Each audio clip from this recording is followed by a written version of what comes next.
வந்துடும். பாருங்கள் அந்த மிஷின் எப்படி பாருங்கள். மிஷின் ஒரு ஃபால்ட் ஒன்று ஆச்சு. இந்த போல்டு வந்து உள்ளே வந்து த்ரெட்டு போயிடுச்சு. ஆனால் வந்து இந்த போல்டில் கேட்கணும். எதை நாங்கள் தான் போட்டோம். அதை ஸ்டார்ட் போட்டதுனால போல்டு நிறையாச்சு. எப்பவுமே வந்து போல்டு வந்து ஷார்ட்டாக போடாது, லென்த்தாக போடணும். அடுத்தது புதுசாக செஞ்சு தந்துடும். பாருங்கள் போல்டு போடணும். இது கேட்க முடியல, ஆனால் வந்து ஈட் கை தான் கேட்கணும்.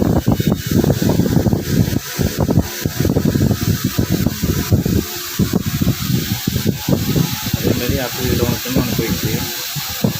பின்னையும் வந்து மாற்றணும்.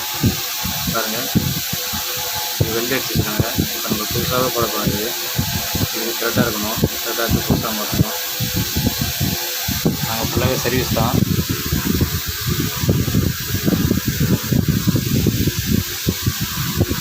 Hydraulic machine, rolling machine, cutting machine எல்லாமே சர்வீஸ் தான் பண்ணுறோம்.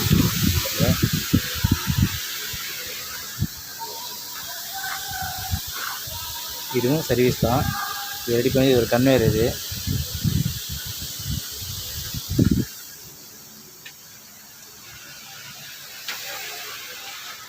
இது வந்து கட்டிங் மிஷினு.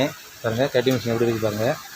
இதுவும் ஒரு ஃபால்ட் ஆகுது. இது இந்த ஃபால்ட்டு நாங்கள் ரெடி பண்ணிட்டோம். மிஷின் ரன் பண்ணோம். பாருங்கள் மிஷின் எப்படி கலேஜாக இருக்குது. ஓடாமல் இருந்தது. இப்போ ரெடி பண்ணியாச்சு. பக்கா இனிமேல் ஓடும். ரன் ஆச்சு.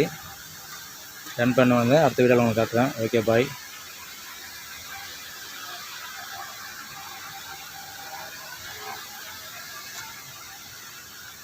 ரொம்ப நாள் ஓடாமல் இருக்குது. மிஷினு கொஞ்சம் இதுவாக இருக்குது.